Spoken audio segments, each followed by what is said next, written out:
یہ جس طرح حکم دینے کے لیے استعمال ہوتا ہے اسی طرح تلقین کرنے، نصیحت کرنے، ترغیب دینے، مشورہ دینے، رائے دینے، کوئی بات کہنے، کوئی چیز سکھانے کے لیے بھی استعمال ہوتا ہے۔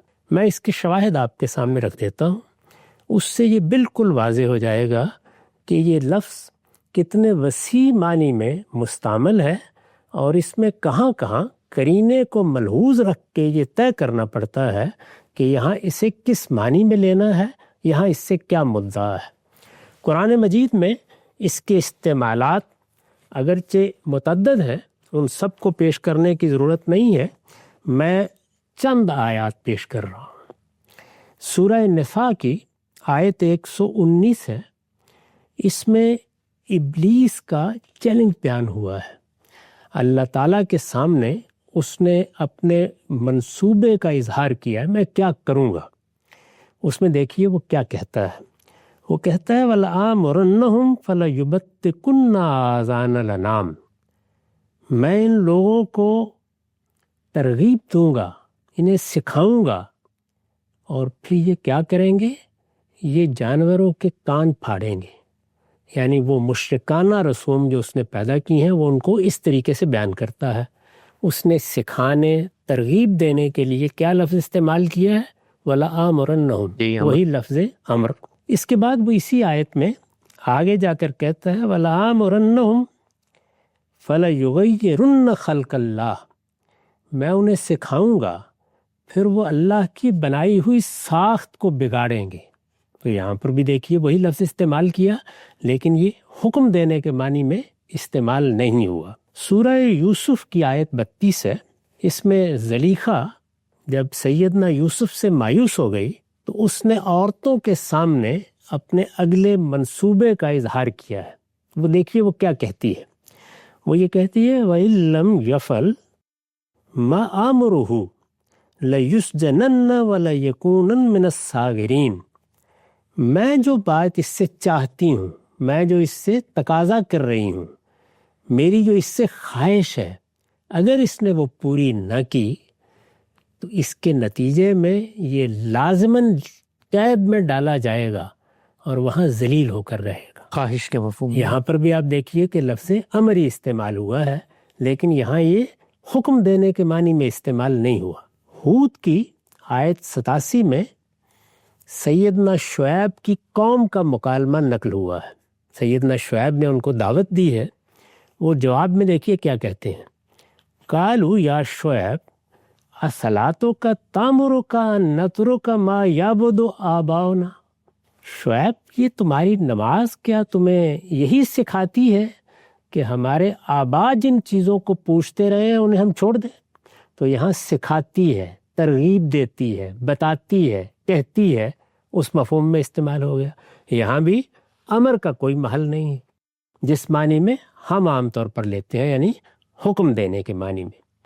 فرقان کی آیت 60 ہے، قالوا وما الرحمن انسجد لما تامرنا وزادہم نفورا، انہوں نے کہا یہ رحمان کیا ہے، کیا جن چیزوں کو تم سجدہ کرنے کے لیے کہہ رہے ہو اب ہم ان کو سجدہ کیا کریں؟ اور اس چیز نے ان کے بدکنے کو اور بڑھا دیا۔ تو یہ سجدہ کرنے کے لیے کہہ رہے ہو، عبادت کرنے کے لیے کہہ رہے ہو، پرستش کرنے کے لیے کہہ رہے ہو، یہاں اس مفہوم میں استعمال ہوا۔ سورہ طور میں اس کا دیکھیے کیا لطیف استعمال ہے، یہ 32 آیت ہے، ام تامرہم احلامہم بہذا ام ہم قوم طاغون، کیا ان کی عقلیں انہیں یہی سکھاتی ہیں؟ عقلیں سکھاتی ہیں، ظاہر ہے یہاں پر بھی حکم دینے کا کوئی محل نہیں ہے۔ کیا ان کی عقلیں ان کو یہی سکھاتی ہیں یا یہ ہیں ہی سرکش لوگ؟ آپ نے دیکھا کہ عقل کا سکھانا، عقل کا بتانا، عقل کا تعلیم دینا، یہ اس مفہوم میں آ گیا۔ سورہ بقرہ کی بہت مشہور آیت ہے، 44 آیت، اتامرون الناس بالبر وتنسون انفسکم، کیا تم لوگوں کو نیکی کی تلقین کرتے ہو اور اپنے آپ کو بھول جاتے ہو؟ تو تلقین کرتے ہو، نیکی بتاتے ہو، نیکی کرنے کے لیے کہتے ہو۔ یہاں پر بھی یہ دیکھیے کن مفاہیم کے لیے استعمال ہوا ہے۔ اسی طریقے سے سورہ آراف میں فرعون کا مکالمہ نقل ہوا ہے. وہ سیدنا موسیٰ کے بارے میں کہتا ہے یرید ان یخرجکم من ارضکم فماذا تامرون. یہ شخص تو تمہیں تمہاری اس سرزمین سے نکال باہر کرنا چاہتا ہے. فماذا تامرون، پھر کیا مشورہ دیتے ہو؟ فرعون ایک بادشاہ ہے، وہ حکم دینے کے معنی میں تو استعمال نہیں کرے گا. کیا مشورہ دیتے ہو، کیا رائے دیتے ہو، اس مفہوم میں اس نے اس کو استعمال کیا. اسی طرح سے یہ دیکھیے سورہ زمر کی آیت 64 میں دیکھیے قُلْ فَغَيْرَ اللَّهِ تَأْمُرُونِّي أَعْبُدُ أَيُّهَا الْجَاهِلُونَ. ان سے کہو کیا تم مجھے اللہ کے سوا کسی اور کے بارے میں کہتے ہو کہ میں اس کی عبادت کروں؟ اے جاہلو، تو کہتے ہو، مجھ سے تقاضا کرتے ہو، مطالبہ کرتے ہو، یہ چاہتے ہو کہ میں ایسا کروں. ان تمام مفاہیم کے لیے یہ لفظ بھی استعمال ہو گیا. اس سے آپ اندازہ کر سکتے ہیں کہ قرآن مجید میں اور عربی زبان میں یہ کن کن پہلوؤں سے استعمال ہوا ہے. اسی طریقے سے ایک حماسی کا بہت ہی خوبصورت شعر ہے، اس میں وہ لفظ اطاعت کو اور لفظ امر کو اس سے مختلف پہلو سے استعمال کرتا ہے جیسے ہم عام طور پر اس کو دیکھتے ہیں. شعر یہ ہے کہ اطالت لعامری کے بسرم حبلی مریہم فی احبتہم بذاکی. تم نے انہی لوگوں کی بات بالآخر مانی جو تمہیں یہ مشورہ دے رہے تھے کہ مجھ سے قطع تعلق کر لو. ذرا ان مشورہ دینے والوں کو جن سے یہ محبت کرتے ہیں ان کے بارے میں بھی یہی بات کہہ کے دیکھو. تو یہاں دیکھیے لفظ امر بھی استعمال ہوا، لفظ اطاعت بھی استعمال ہوا، لیکن یہ حکم دینے یا کسی کی اس طرح اطاعت کرنے کے معنی میں استعمال نہیں ہوا جیسے کہ ہم لفظ اطاعت استعمال کرتے ہیں. تو اطاعت کا لفظ بھی کسی کی بات ماننے کے معنی میں آ جاتا ہے، اور امر کا لفظ جس طرح کہ میں نے عرض کیا وہ تلقین کرنے، نصیحت کرنے، ترغیب دینے، مشورہ دینے، رائے دینے اور اسی طرح حکم دینے کے معنی میں استعمال ہوتا ہے. یہ آپ دیکھتے ہیں کہ موقع و محل کون سا ہے، کہاں استعمال ہو رہا ہے، یہاں لسانی تقاضے کیا ہیں، یہاں عقلی تقاضے کیا ہیں، ان کو دیکھ کر آپ اس لفظ کا اطلاق کرتے ہیں. لہٰذا جہاں لفظ امر دیکھا جائے وہاں قانون کی طاقت سے کسی چیز کو منوانا، حکم دینا، اس کی اطاعت کا مطالبہ کرنا، یا جس طرح کہ آپ نے فرمایا اس کا نفاذ کرنا، یہ لازماً مطلوب نہیں ہوتا. اچھا، یعنی یہ دیکھا جاتا ہے کہ بات کیا ہے، کہاں کہی گئی ہے. تو امر بالمعروف اور نہی عن المنکر میں یہ لفظ امر کی حقیقت ہے. یعنی اس سے یہ لازمی نتیجہ نہیں نکالا جا سکتا کہ یہاں معروف اور منکر کو نافذ کرنے کے لیے کہا گیا ہے. ہو بھی سکتا ہے اور نہیں بھی ہو سکتا. ہو بھی سکتا ہے، نہیں بھی ہو سکتا. ٹھیک. اس کو اس کے محل میں رکھ کے دیکھا جائے گا، کہاں کہا گیا ہے، کس چیز کے بارے میں ہے، کہاں اس پر کس طرح عمل کرنا ہے، کہاں یہ لسانی تقاضا ہے، کہاں یہ عقلی تقاضا ہے. اس طرح اس کو طے کیا جاتا ہے. لہٰذا یہ آپ آیت پڑھیں یا یہ آیات پڑھیں اور اس کے بعد اس سے نفاذ کرنے کا حکم نکال لیں اور ہر جگہ یہ کہیں کہ یہی حکم نکلتا ہے، یہ عربیت کے بھی بالکل خلاف ہے، قرآن مجید کے استعمالات کے بھی بالکل خلاف. ٹھیک. اس کے بعد اب میں آپ کو یہ بتاتا ہوں کہ معروف اور منکر کے معاملے میں کیا غلطی ہوئی ہے. اس سے پہلے کہ ہم معروف اور منکر کے معنی دیکھیں، اس غلطی کو سمجھنا چاہیے. قرآن مجید نے ہمیں بتایا ہے کہ انسان کو کن چیزوں میں اللہ تعالیٰ نے باقی مخلوقات سے ممتاز کیا ہے. میرے اندر اس پروردگار نے عقل رکھی ہے. میری عقل کیا کرتی ہے؟ وہ چیزوں میں امتیاز پیدا کرتی ہے، وہ شے اور فعل میں امتیاز پیدا کرتی ہے، وہ شے اور شے میں امتیاز پیدا کرتی ہے. چنانچہ علوم وجود میں آنا شروع ہو جاتے ہیں. مجھے حصے جمالیات دی گئی ہے. وہ کیا کرتی ہے؟ وہ چیزوں کے بارے میں یہ حکم لگاتی ہے کہ یہ چیز خوبصورت ہے، یہ چیز خوبصورت نہیں ہے. یہ جو خوبصورتی اور بدصورتی میں فرق و امتیاز ہے، اگر آپ غور کر کے دیکھیں تو تمام فنون لطیفہ کی بنیاد اسی پر قائم ہے. اور یہی وجہ ہے کہ فنون لطیفہ کو انسان تخلیق کرتا ہے، یہ جانور تخلیق نہیں کرتے. تیسری چیز کیا ہے؟ تیسری بڑی چیز حادثہ اخلاقی، یعنی میرے اندر اللہ تعالیٰ نے یہ حکم رکھا ہے کہ فلاں چیز اخلاقی لحاظ سے اچھی ہے، فلاں چیز اخلاقی لحاظ سے بری ہے۔ یہ جو حسن و قبح کا اخلاقی تصور ہے، ہماری زندگی کی بنیاد اسی پر ہے۔ ہم انسان کی حیثیت سے ایک دوسرے کے ساتھ معاملہ کریں، معاشرے میں کوئی کام انجام دیں، معیشت اور سیاست میں حصہ لیں، اس سے آگے بڑھ کر کوئی اجتماعی نظم پیدا کریں، عدالتیں بنائیں۔ جو کچھ ہم کر رہے ہیں اگر غور کر کے دیکھیں تو وہ سب کا سب اپنی بنیاد کہاں رکھتا ہے؟ اسی حادثہ اخلاقی کے حکم میں۔ یعنی ہمارے اندر وہ چیز موجود ہے جو یہ کہہ رہی ہے کہ یہ چیز اچھی ہے، یہ چیز بری ہے۔ یہ اچھی اور بری پر گفتگویں ہو رہی ہیں، ان پر مکالمات ہو رہے ہیں، ان پر فیصلے کیے جا رہے ہیں، ان پر دستور بن رہے ہیں، ان پر منشور ترتیب پا رہے ہیں، ان پر انسانی حقوق کی تعین ہو رہی ہے۔ گویا انسانی زندگی کا جتنا قدری پہلو ہے وہ اصل میں میرے اس حادثہ اخلاقی کے حکم پر مبنی ہے۔ اس حادثہ اخلاقی کے حکم کو اگر آپ غور کر کے دیکھیں تو پروردگار نے جس کو میں حکم کہہ رہا ہوں دو حصوں میں تقسیم کر دیا ہے۔ یعنی اس میں ایک حکم ہے چیزوں کو کرنے کا، یہ کرنے کی چیزیں ہیں، سچ بولو، دیانت اختیار کرو، نیکی اختیار کرو، کسی کے ساتھ بھلائی کرو، کسی کے کام آؤ، انصاف سے کام لو۔ اور کچھ چیزیں ہیں جن میں یہ حکم روکتا ہے، جھوٹ نہ بولو، بددیانتی نہ کرو، چوری نہ کرو۔ یہ کیا ہے؟ یہ میرے حادثہ اخلاقی کے حکم کے نتیجے میں پیدا ہونے والے اوامر اور نواہی ہیں، یعنی اخلاق کے اوامر اور نواہی۔ یہ اخلاق کے اوامر اور نواہی ہیں جو ہم اپنی روزمرہ زندگی میں ایک دوسرے کو بتاتے رہتے ہیں۔ یہ مجھ سے بھی صادر ہوتے ہیں، آپ سے بھی صادر ہوتے ہیں، باپ سے بھی ہوتے ہیں، ماں سے بھی ہوتے ہیں، معاشرے سے بھی ہوتے ہیں۔ معاشرے کا پورا نظم انسانی سطح پر جب اپنے وجود کو ظاہر کرتا ہے تو وہ اسی صورت میں ظاہر کرتا ہے۔ یعنی یہ کیا ہے؟ اخلاق کے اوامر و نواہی۔ اخلاق کے ان اوامر و نواہی کے بعد ایک ضرورت پیش آتی ہے، وہ ضرورت معاشرے کو بھی پیش آتی ہے، اور معاشرے میں اگر کوئی نظم پیدا کیا جائے جیسے ریاست کا نظم ہے تو اس کو بھی پیش آتی ہے۔ وہ ضرورت کیا ہے؟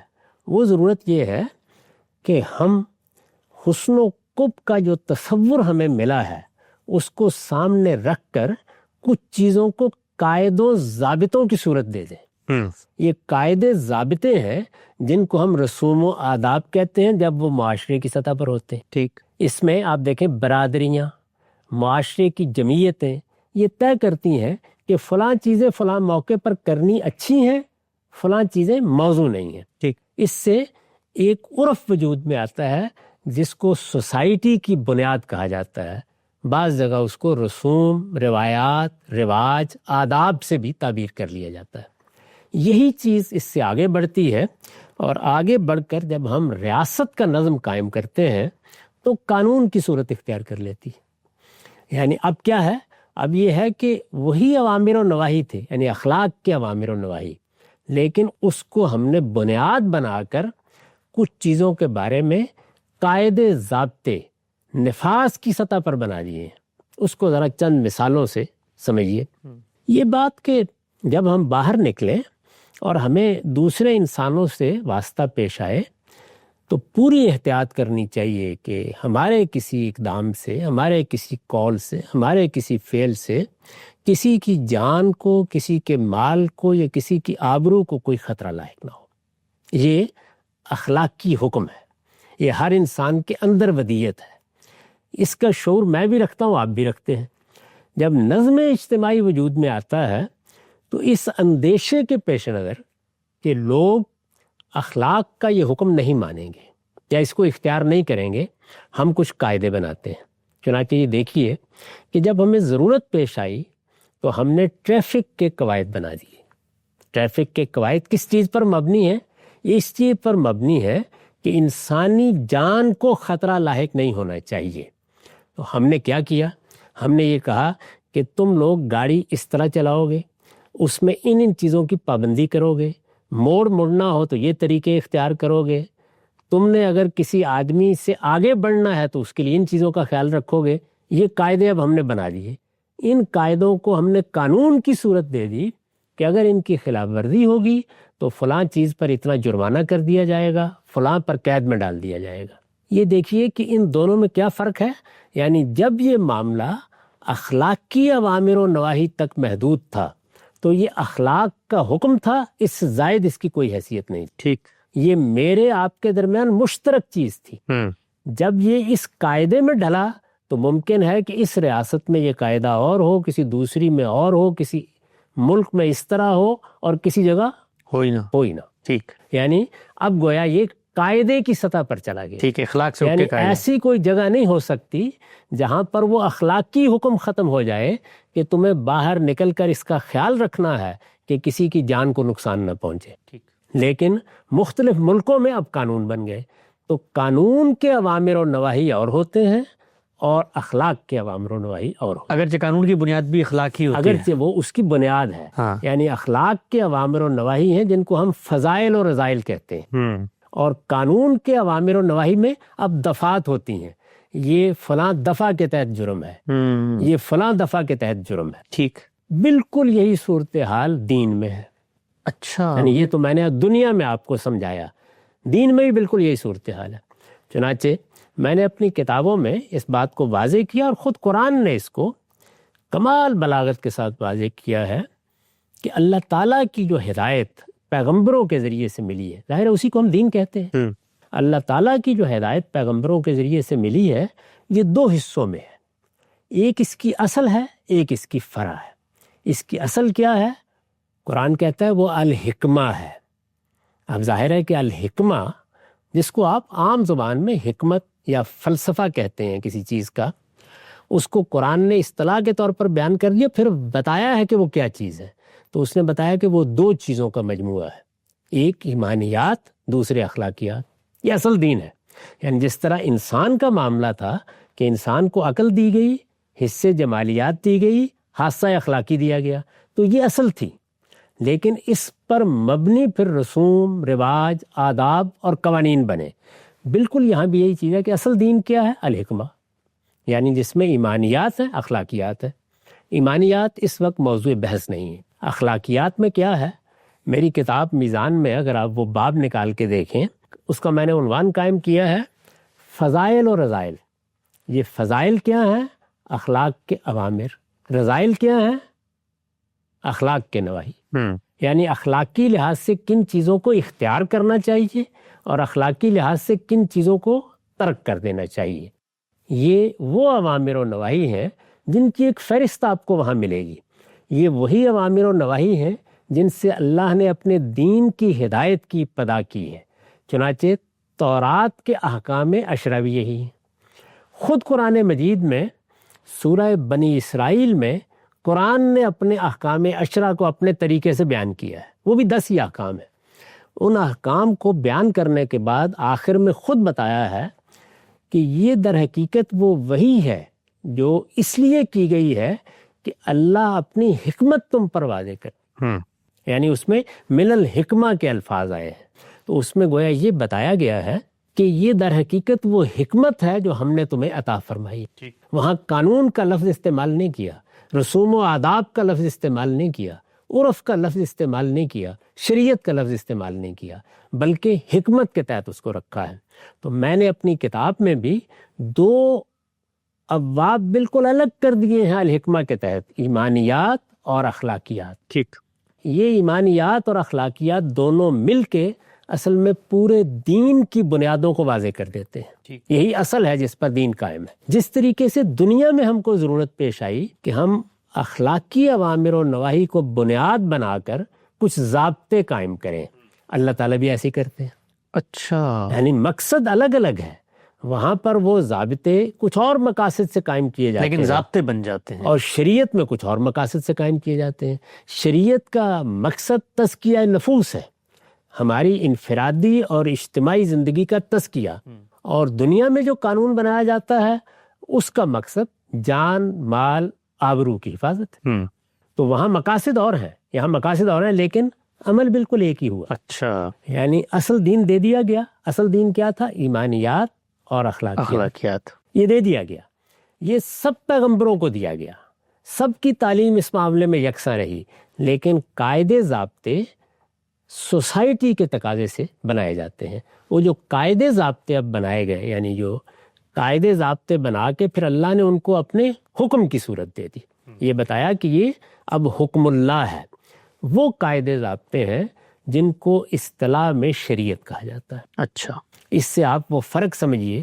جو فرق وہاں قانون میں تھا اور اخلاق کے اوامر و نواہی میں تھا، وہ فرق یہاں پہ اخلاق کے اوامر و نواہی اور شریعت میں ہو گیا. یعنی شریعت ان پر مبنی ہے، لیکن شریعت الگ ہے اور وہ الگ ہے. شریعت میں جیسے وہاں دفعات وجود میں آ گئیں، ان کے تحت کوئی سزائیں ہیں، کوئی اس کے نتائج ہیں، کوئی مکافات ہے. یہاں پر بھی بالکل وہی صورت پیدا ہو گئی. تو یہاں اللہ تعالیٰ جب پھر شریعت دیتے ہیں تو اس کے لیے بالعموم 3 تعبیریں اختیار کرتے ہیں. یہ کہتے ہیں یہ حدود اللہ ہے، دل کا حدود اللہ، اور یہ کہتے ہیں کہ ان سے آگے بڑھنے کی صحیح نہ کرو. یا کہتے ہیں حکم اللہ. جیسے مثال کے طور پر اپنے ایک اسی طرح کے حکم کے بارے میں، یعنی شریعت کے ایک حکم کے بارے میں سورہ مائدہ میں یہ فرمایا کہ تم لوگ پیغمبر کے پاس کیا کرنے کے لیے آئے ہو؟ تمہارے پاس تو تورات ہے. عندہم التورات فیہا حکم اللہ. اس میں اس معاملے میں اللہ کا حکم موجود ہے. تو حکم اللہ، حدود اللہ، اور بالکل اسی طریقے سے بعض جگہوں پر فرمایا کتاب اللہ. یہ اللہ کا دیا ہوا قانون ہے. یہاں کتاب اس معنی میں ہے. چنانچہ اس پورے حصے کو اللہ تعالیٰ نے قرآن مجید میں الکتاب کہا ہے. یعنی دین کے 2 حصے ہیں. ایک الحکمہ، اس میں کیا ہے؟ ایمانیات اور اخلاقیات. اور دوسرا حصہ کیا؟ الکتاب. وہ کیا ہے؟ قاعدے، ضابطے، قوانین. ان قوانین کو جس طرح کہ میں نے عرض کیا، قرآن اپنی اصطلاح میں یا الکتاب کہتا ہے یا شریعت کہتا ہے. اس سے یہ بات واضح ہو گئی کہ شریعت الگ چیز ہے اور اخلاق کے اوامر و نواہی بالکل الگ چیز ہے. ہمارے ہاں یہ فرق ملحوظ نہیں رکھا گیا. اچھا. اور جب یہ فرق ملحوظ نہیں رکھا گیا تو اس سے پورے دین کے بارے میں تصور بھی غلط ہو گیا ہے. اس کے فلسفے کو بھی سمجھنا لوگوں کے لیے ممکن نہیں رہا. یعنی کس طریقے سے حادثہ اخلاقی اللہ کا الہام ہے، وہ حادثہ اخلاقی کیا حکم لگاتا ہے، اس کے نتیجے میں اخلاق کے کیا اوامر و نواہی پیدا ہوتے ہیں. وہ چیزیں اصل میں انسانیت کی مشترک میراث ہے. وہ بھلائی کی وہ چیزیں ہیں جن کو سارے انسان مان رہے ہیں. یعنی اس میں مذہبی تعلیم نہ بھی ہو تو کچھ غلطیاں ہوتی ہیں، لیکن بنیادی تصور ہر جگہ موجود ہے. اسی کی بنیاد پر دنیا کا نظم چل رہا ہے. وہ چیزیں کیا ہیں؟ اخلاق کے اوامر و نواہی. اس کے بعد قاعدے ضابطے ہیں. جس طرح ریاستوں میں وہ قانون بن جاتے ہیں، اسی طرح دین میں وہ شریعت بن جاتی ہے. ٹھیک. اگر یہ فرق بہت اچھی طرح سمجھ لیا گیا ہے تو اب میں آپ سے عرض کرتا ہوں کہ جس طرح امر کا لفظ ان آیتوں میں ہر جگہ نفاذ، حکم دینے کے معنی میں نہیں آیا، بلکہ ایک جامع تعبیر ہے کہ تم نے یہ کام کرنا ہے، یہ دیکھو کہاں تلقین سے کرنا ہے، کہاں نصیحت سے کرنا ہے، کہاں حکم دینا ہے، کہاں نفاذ کا موقع ہے. یہ اصل میں اس کے لحاظ سے بعد میں طے کیا جائے گا. لیکن اللہ تعالیٰ نے یہ کام کرنے کے لیے کہہ دیا ہے. ٹھیک. یہ کام سکھا دیا ہے، اس کی تعلیم دے دی ہے. یہ پہلو امر سے واضح ہوا. اب معروف اور منکر کے بارے میں دیکھیے کہ اہل لغت اس کو کس طرح بیان کرتے ہیں. کیا وہ یہ کہتے ہیں کہ معروف اور منکر شریعت کا حکم ہے؟ آپ یہ دیکھیں گے کہ ایسا بالکل نہیں ہے. عربی لغت کو آپ دیکھیں، وہ اس کو بہت ہی خوبی کے ساتھ بیان کرتی ہے. وہ یہ کہتی ہے ما یکبہ الدین او تکرہ الاخلاق من قول او فعل. یعنی یہ اصل میں وہ چیزیں ہیں. منکر کسے کہتے ہیں؟ ان چیزوں کو کہتے ہیں جن کو دین پسند نہیں کرتا، جن کو کبھی قرار دیتا ہے. یہ دیکھیے وہی فضائل اور رذائل. اور دین کہا نہ کہ شریعت. دین کہا، شریعت نہیں کہا. دین جن کو کبھی قرار دیتا ہے. میں نے عرض کیا نا کہ دین میں الحکمہ کا ایک حصہ کیا ہے؟ اخلاقیات. اس میں فضائل ہیں، رذائل ہیں. تو منکر کیا چیز ہے؟ وہ چیزیں جن کو اخلاقی لحاظ سے دین کبھی قرار دیتا ہے، اور اگر دین کی ہدایت نہ ہو تو اخلاق کبھی قرار دیتا ہے. تو دونوں کو انہوں نے بیان کر دیا. ما یکبہ الدین او تکرہ الاخلاق من قول او فعل. یعنی منکر وہ چیزیں ہیں جن کو دین کبھی قرار دیتا ہے یا اخلاق جن کو ناپسندیدہ قرار دیتا ہے، خواہ وہ قول کی نوعیت کی ہوں خواہ وہ فعل کی نوعیت کی ہوں۔ اس کے بعد کہتے ہیں الامر بالمعروف والنہی عن المنکر، یعنی معروف کیا ہے؟ وہ اصل میں منکر کے مقابل ہے۔ تو کہتے ہیں الامر بالمعروف والنہی عن المنکر ہما عماد الاخلاق، یہ معروف کا امر اور منکر کی نہیں، یہ اصل میں اخلاق کے دو ستون ہیں۔ جی، اس کو یعنی شریعت سے بالکل الگ کر کے بالکل الگ چیز ہے، یعنی یہ اصل میں اخلاق کے دو ستون ہیں۔ یعنی ہمارے حادثہ اخلاقی نے جن چیزوں پر برا اور اچھا ہونے کا حکم لگایا ہے، اس سے یہ دو چیزیں وجود میں آئی ہیں، معروفات وجود میں آ گئے ہیں یعنی بھلائی کی باتیں، اور منکرات وجود میں آ گئے ہیں، برائی کی باتیں۔ یہ بھلائی کی باتیں، برائی کی باتیں اصلاً پوری انسانیت کے ہاں مشترک ہیں، اور یہ جو کچھ بھی ہم کرتے ہیں دنیا میں وہ اصل میں اسی لیے کرتے ہیں۔ چنانچہ امر بالمعروف اور نہی عن المنکر دین کی تعبیر ہے، لیکن ایک ایسی چیز کا بیان ہے جو پوری انسانیت کے ہاں مشترک ہے۔ یعنی اسی پر در حقیقت معاشرے قائم ہے، اسی پر سوسائٹی تشکیل پا رہی ہے، اسی پر حکومتیں بن رہی ہیں، اسی سے ہم ایک دوسرے کے ساتھ مکالمہ کر رہے ہیں۔ تو جب اللہ تعالیٰ نے یہ فرمایا کہ تم امر بالمعروف اور نہی عن المنکر کا اہتمام کرو، تو یہ نہیں کہا کہ شریعت کو نافذ کرو، یہ کہا ہے کہ تم بھلائی کی وہ باتیں جو پوری انسانیت میں مشترک ہے اور جن کو دین نے بھی بھلائی قرار دیا ہے، ان کی تلقین کرو، دین کے فضائل بتاؤ، گویا وہ اخلاق کے فضائل بتاؤ۔ اور اسی طرح دین نے جن چیزوں کو رذائل قرار دیا ہے، اخلاق بھی ان کے بارے میں یہی حکم لگاتا ہے، ان سے تم لوگوں کو روکو۔ یہ مطلب ہے امر بالمعروف اور نہی عن المنکر کا۔ یعنی جو فرق میں نے واضح کیا وہ یہ کہ نہ امر لازماً اس معنی میں ہے کہ فلاں چیز کو نافذ کر دینا ہے، اور نہ معروف اور منکر شریعت کے احکام کے لیے استعمال ہوتا ہے۔ اس کے لیے اللہ تعالیٰ وہ تعبیر اختیار کرتے ہیں الحافظون لحدود اللہ والحافظات، یعنی وہاں اللہ کے حدود کی تعبیر اختیار کی جاتی ہے، اور یہ کہا جاتا ہے کہ ان کی پابندی کرنی ہے، ان کے لیے الگ حکم ہے، وہ ہم بیان کر چکے۔ یعنی اس سے پہلے جب میں نے آپ کو احکام کی وہ فہرست سنائی ہے جو اللہ تعالیٰ کے احکام ہیں اور وہ نظم اجتماعی کے بارے میں دیے گئے ہیں، تو اس میں وہ سب شریعت کی چیزیں زیر بحث ہیں۔ یہ شریعت سے پہلے، اس سے نیچے امر بالمعروف اور نہی عن المنکر کا حکم ہے، جو فرد کو بھی دیا گیا ہے، سوسائٹی کو بھی دیا گیا ہے، اور اسی تحدید کے ساتھ دیا گیا ہے کہ تم جہاں کسی منکر کو دیکھتے ہو، اگر تمہارے پاس طاقت ہے، وہ تمہارے دائرہ اختیار کی چیز ہے، تو اس کو تم قوت سے روکو۔ چنانچہ یہ جو کچھ ہم ریاست میں کرتے ہیں وہ کیا ہے؟ منکر کو روکنے کا کام۔ یہ پولیس کا محکمہ کس لیے بنایا جاتا ہے؟ منکر کو روکنے کے لیے۔ یعنی یہ کوئی ایسی چیز ہی نہیں ہے کہ جس کو اب دین اور شریعت سے تعبیر کریں، پوری دنیا کر رہی ہے، یہ پوری دنیا کر رہی ہے۔ یہ ہر ریاست کے وجود کا مقصد ہے۔ ریاست وجود پذیر ہوتی اس لیے ہے کہ وہ منکر سے لوگوں کو محفوظ کر دے۔ تو اس وجہ سے اس کو اس کی اصل کے لحاظ سے پہلے سمجھنا چاہیے۔ اس کے بعد اب میں آپ کو یہ بتاتا ہوں کہ اللہ تعالیٰ نے یہ ہدایت جب ہمیں ریاست سے متعلق دی ہے یا حکومت سے متعلق دی ہے، تو یہ کہاں دی ہے؟ جب یہ دی ہے تو اس سے مدعا کیا تھا، اور پھر اس پر ہمیں عمل کس طریقے سے کرنا ہے۔ ٹھیک، ہم سب اس سے پہلے کہ ہم یہ جانیں کہ قرآن مجید کی وہ تینوں آیات، تینوں مقامات جس کو اس ضمن میں پیش کیا جاتا ہے، اس پر آپ کا نقطہ نظر کیا ہے؟ یہ چیزیں دو چار کی طرح واضح ہوتی چلی جا رہی ہیں کہ امر کا صحیح مفہوم کیا اور معروف اور منکر سے۔ صاحب ایک توضیحی سی مثال پیش کر کے میں چاہتا ہوں، جو آخری آپ نے پوری بات کی ہے جس سے بالعموم غلط فہمی پیدا ہوئی ہے کہ جو معروف تو شریعت کے اوامر و نواہی ہیں، یعنی وہ جو ذہن ہے ان کے نزدیک دینی لٹریچر کے اندر کوئی بھی ایسی چیز آ جاتی ہے جو رسالت مآب صلی اللہ علیہ وسلم کی نسبت سے بیان ہوئی ہے تو وہ گویا دین اور شریعت کا بیان ہوگی۔ جیسے اللہ کے پیغمبر نے کہا جھوٹ نہ بولو، تو ان کے نزدیک یہ شریعت ہے، لیکن آپ اس کو کہیں گے کہ یہ منکر کا بیان ہے، لیکن اسی بیان کے اوپر اگر شریعت نے جھوٹا زنا کا الزام لگانے پہ قذف کی سزا دی تو اب یہ شریعت ہے۔ تو شریعت اور دین کا یہ فرق اگر نہیں ہوگا تو پھر وہ لوگ وہی بات کہیں گے جو وہ اس وقت بات کہہ رہے ہیں۔ یہی بات ہے جس کو میں نے سمجھانے کی صحیح کی ہے۔ چنانچہ میری کتاب میں اگر آپ دیکھیں تو اخلاقیات کا باب شریعت کے تحت نہیں ہے، اخلاقیات کا باب حکمت کے تحت ہے. اس کے بعد وہ حصہ شروع ہوتا ہے جس کا عنوان ہے الکتاب یعنی شریعت. اس میں پھر میں نے وہ سب احکام بیان کیے ہیں. جس طریقے سے آپ نے ایک مثال دی، اسی طرح چند مثالوں سے یہ فرق سمجھ لیجیے. میرے اندر اللہ تعالیٰ کی عبادت کا داعیہ میرے حادثہ اخلاقی نے پیدا کیا ہے. ٹھیک، یعنی وہ میرا پروردگار ہے. میں نے عقل کی وساطت سے اس کو سمجھ لیا، پیغمبروں نے آ کر مجھے اس کا تعارف کرا دیا.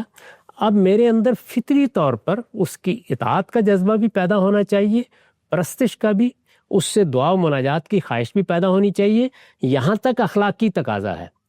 اس کو دین ایک قاعدے میں تبدیل کر دیتا ہے.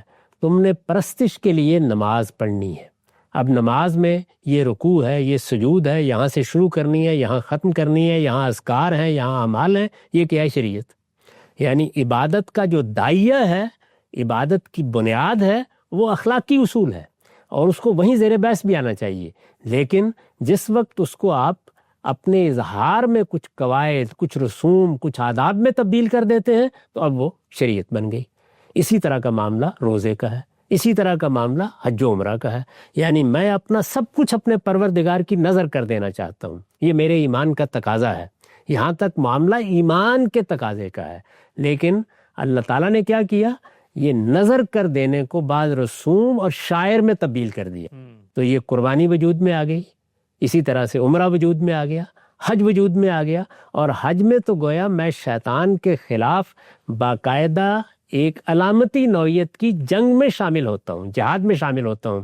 یہ سب کیا ہے؟ یہ اب شریعت بن گئی. اسی طرح سے آپ دیکھیے، زنا نہ کرو، اس کو اخلاقی حکم کے طور پر بیان کیا گیا ہے. یہ وہی معروف اور منکر کی بحث ہے.